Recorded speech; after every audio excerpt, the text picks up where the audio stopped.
NH1 में आप सभी का स्वागत है साथियों। मैं हूं आपका अपना दोस्त प्रदीप शर्मा।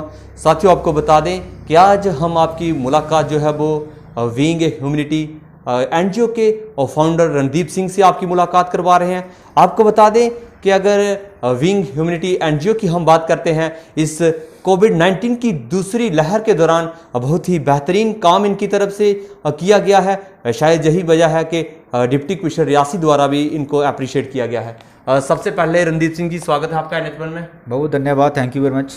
रणदीप सिंह जी, अगर बात करें कोविड-19 की, जब दूसरी लहर की बात करते हैं भारतवर्ष में आती है, और तभी हम कह सकते हैं कि आपके NGO की भी जो है वो नींव पड़ी है। क्या कहेंगे आप इस पर? बिल्कुल डेफिनेटली आपने सही कहा। हमारे जो NGO की जो नींव पड़ी है, जो फाउंडेशन हमारे NGO की हुई है, इस सेकंड वेव के दौरान ही हुई है। क्योंकि फर्स्ट वेव में हम लोग ये विचार बना रहे थे तो अचानक सब कुछ ठीक रहा, सब अच्छा हो गया, तो भगवान की कृपा सब ठीक हो गया। तो सेकंड वेव आते ही जब हमें लगा कि हमको इस तरह के कंट्रीब्यूट करना चाहिए, तो हम 5 दोस्त हैं, 5 साथी थे, तो उस दौरान की बात बता रहा हूँ। तो हमें ये विचार हमारे माइंड में आया कि हमें इस तरह का कंट्रीब्यूट लोगों को, उन लोगों की फैमिलीज तक करना चाहिए, वो जो मच नीडेड फैमिलीज हैं, जो लोग इस बिलोंग करते हैं, जो बहुत ही पोर फैमिलीज हैं, तो उनके लिए कंट्रीब्यूट करने के, उनको एक अच्छी असिस्ट करने के लिए हम लोगों ने एक ग्रुप बनाया। उसका नाम रखा गया विंग ह्यूमैनिटी। अब हम लोगों ने उसको NGO के रूप में प्रोसेस किया हुआ है। अगर बात करें यहाँ पे कितने, अगर बात करें इस वक्त विंग ह्यूमैनिटी जो NGO है, इसके कितने मेंबर कितने हैं इस वक्त? शुरुआत में मैं बता दूंगा प्रदीप जी, हमारे 5 के करीब हम लोग दोस्त थे, हमारे मेंबर थे। जिसमें फाउंडर मेंबर मैं था। मैंने इसका नाम रखा था विंग ह्यूमैनिटी।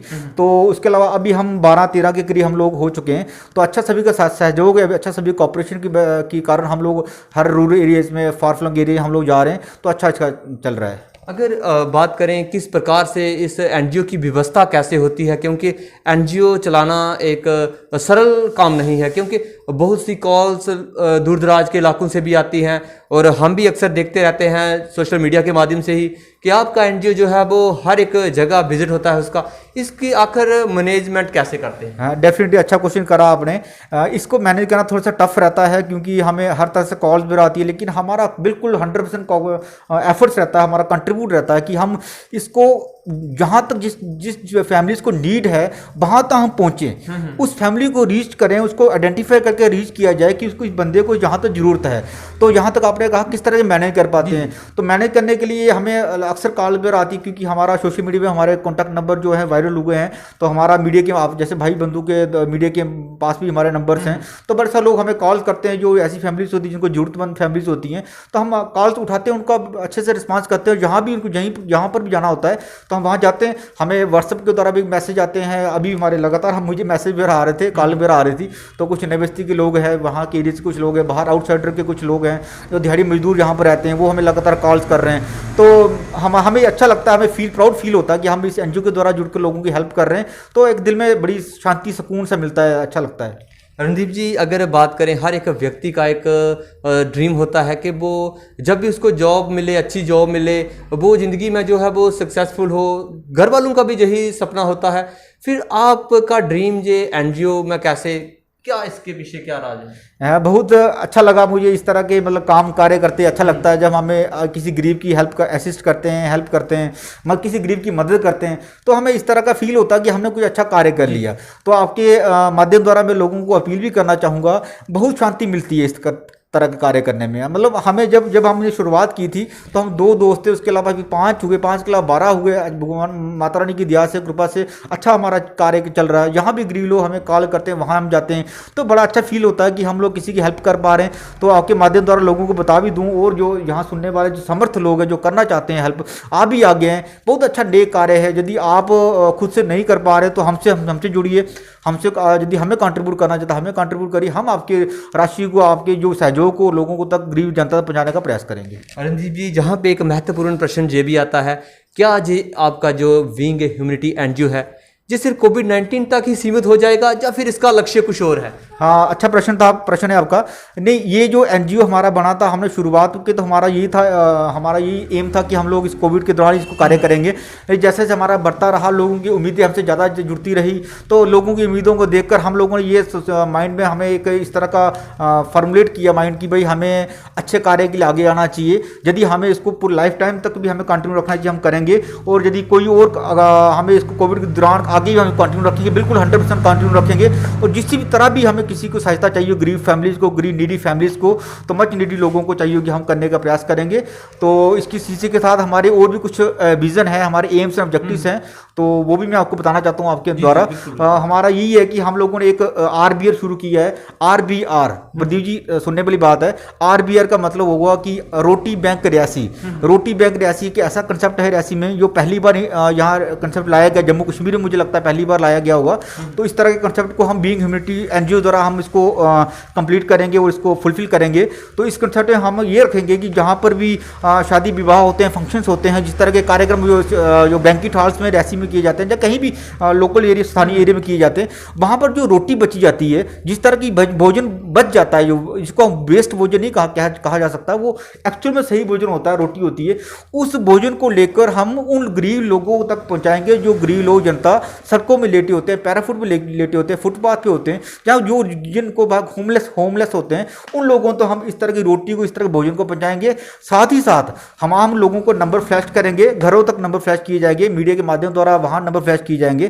किसी के घर में यदि कोई 5 रोटी बचती है या 10 रोटी बचती है, भोजन कहीं से बचता है, उस भोजन को भी हम लेकर उन गरीब जनता तक पहुँचाएंगे। हमारे जो भी साथी है, सारे हमारे जो मेंबर्स हैं, सभी हमारी पूरी टीम जाएगी उन घर तक, किसी तरह से वाहन की सहायता से वहाँ घर, स्कूटी, बाइक लेके घर तक जाएंगे, वहाँ से रोटी गरीब जनता तक पहुँचाने का। ये भी हमारा नया यूनिक कंसेप्ट है, जम्मू कश्मीर आज तक नहीं शायद इम्प्लीमेंट हुआ है। रणदीप जी, अगर बात करें कोविड-19 की, हम सेकंड लहर की बात करते हैं, कहीं ना कहीं उसका प्रकोप जो है वो ग्रामीण क्षेत्रों की तरफ है। आपकी एनजीओ की तरफ से क्या प्रयास किए जा रहे हैं? अगर बात करें, सिर्फ ड्राई राशन तक ही आपने सीमित रखा है या फिर अवेयरनेस कैंपेन जो है वो भी ग्रामीण क्षेत्रों में आपकी तरफ से लगाया जा रहा है? बिल्कुल प्रदीप जी, मैं आपको बता दूं, हम लोग जहाँ भी जाते हैं, जिस तरह का हम कार्य कर रहे हैं, हम लोग ड्राई राशन, फिलहाल तो हम लोग ड्राई राशन डिस्ट्रीब्यूट कर रहे हैं रूरल एरियाज़ में, फार फ्लंग एरियाज़ में, हम लोग अर्बन एरियाज़ में भी बड़ा सारा ड्राई राशन हमने डिस्ट्रीब्यूट किया। जहाँ तक हमसे बन पाता था, हम लोगों ने कोशिश करी। 5 लोग थे, हम लोगों ने अपने से जितना हमसे हो पाता था हमने करने का प्रयास किया, तो हम कर रहे हैं साथ साथ।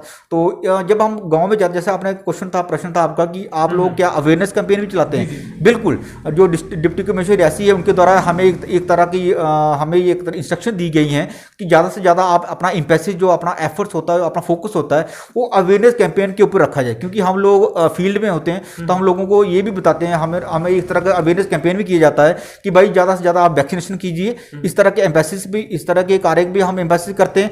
साथ ही वैक्सीनेशन के अलावा हम लोग ये भी बताया जाता है कि हम देखने को मिला वहाँ पर गाँव, रूरल, फार फ्लंग एरिया में लोग मास्क का भी जो कम करते हैं, तो आप मास्क भी पहनिए, वैक्सीनेशन करवाने के प्रेरित किया जाता है हमारे द्वारा उनको। तो इस तरह की भी हम अवेयरनेस कैंपेन लगातार जारी रखे हुए, हम आगे भी रखेंगे। क्या आने वाले समय में आपके एनजीओ के क्या मेन ऑब्जेक्टिव क्या रहने वाले हैं कोविड-19 के अलावा? हमारे जो अपकमिंग जो ऑब्जेक्टिव्स एम्स हैं वो हमारे यही हैं कि हमारा जो जैसे हम नीडी लोगों को हम ड्राई राशन प्रोवाइड कर पाएँ, ये तो हमारा फर्स्ट ये हो गया। तो सेकंड हमारा ये है कि हम लोग कहीं किसी बच्ची की, डॉक्टर की कहीं मैरिज होती है, गरीब बच्ची की मैरिज होती है, यदि वहाँ पर किसी को हेल्प, हमसे कोई असिस्ट चाहिए, हमसे कोई हेल्प चाहिए, तो हम प्रयास करेंगे वहाँ पर ड्राई राशन देने का प्रयास करें। साथ ही साथ यदि किसी को हमें कोई आर्थिक सहायता के रूप में कुछ और भी हमसे कुछ डिमांड रहती है, जबकि यदि वो बच्ची बहुत ज़्यादा गरीब होती फैमिलीज, तो हम वहाँ भी देने का प्रयास करेंगे। बच्ची की शादी में हम बिल्कुल कंट्रीब्यूट करेंगे। इसके अलावा हम लोग एक स्पोर्ट्स एक्टिविटीज़ भी कराने का प्रयास करेंगे कि बीइंग ह्यूमैनिटी ऐसी स्पोर्ट्स एक्टिविटी कराए युवा बच्चों के लिए, ताकि वो युवा स्पोर्ट्स एक्टिविटी में आगे आ जाए, फिजिकल हेल्थ उनकी अच्छी रहे। इसके अलावा हम प्लांटेशन ड्राइव का ही हमने मोटो को रखा हुआ है कि हम प्लांटेशन ड्राइव करेंगे। इसके अलावा हमने बड़े सारे और भी कार्यक्रम हमारे द्वारा, अवेयरनेस कैंपेन जो है, किसी भी तरह की, जिस तरह महामारी चल रही है, इस तरह की महामारी में हम लोगों द्वारा अवेयरनेस कैंपेन लोगों को समझाने का प्रयास किया जाएगा कि आप लोग अच्छे से मतलब हाइजीनिक का ध्यान रखें, अपनी स्वच्छता का ध्यान रखें।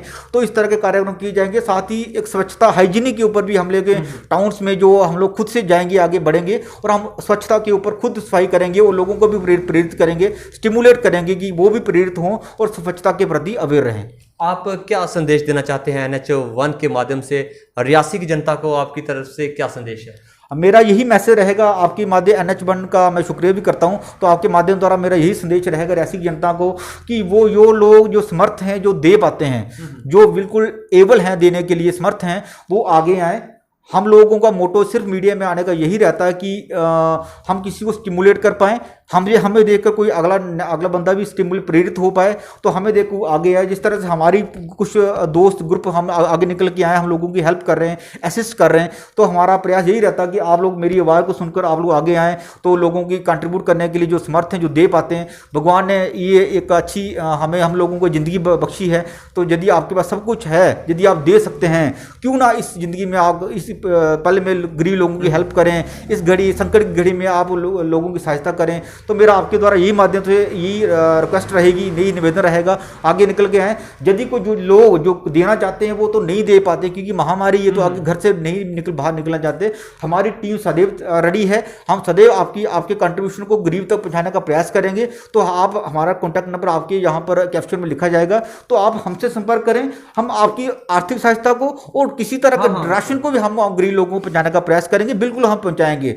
तो यही है, यदि कोई हमसे गरीब मेरी बात को सुन रहा हो, वो हमसे राशन या किसी तरह की हेल्प सहायता चाहिए हो, वो लेना चाहता हो, या कोई ऐसा जो समर्थ बंदा है जो देना चाहता है, वो भी हमसे संपर्क कर सकता है। हम उनको बिल्कुल फैसिलिटेट करने की कोशिश करेंगे, हर गरीब तक पहुँचाने का प्रयास करेंगे। धन्यवाद। तो ये थे हमारे साथ रणदीप सिंह जी, विंग ह्यूमैनिटी NGO के फाउंडर हैं। आज इनका जो विज़न क्या है इनके विंग ह्यूमैनिटी NGO का, उसके बारे में इनसे बात की। और सबसे जो महत्वपूर्ण यहाँ पे बात निकल के सामने आती है, वो बात की इन्होंने RVR रियासी रोटी बैंक की इन्होंने बात की है। ये बहुत ही एक महत्वपूर्ण कंसेप्ट है और आने वाले समय में इसको जो है रियासी में लॉन्च करेंगे। हम भी NH1 के सभी श्रोताओं को यही अपील करेंगे कि इस कोविड-19 का जो कहर कह सकते हैं चल रहा है, इस दौरान आप भी लोगों की हेल्प करें। जय हिंद, जय भारत।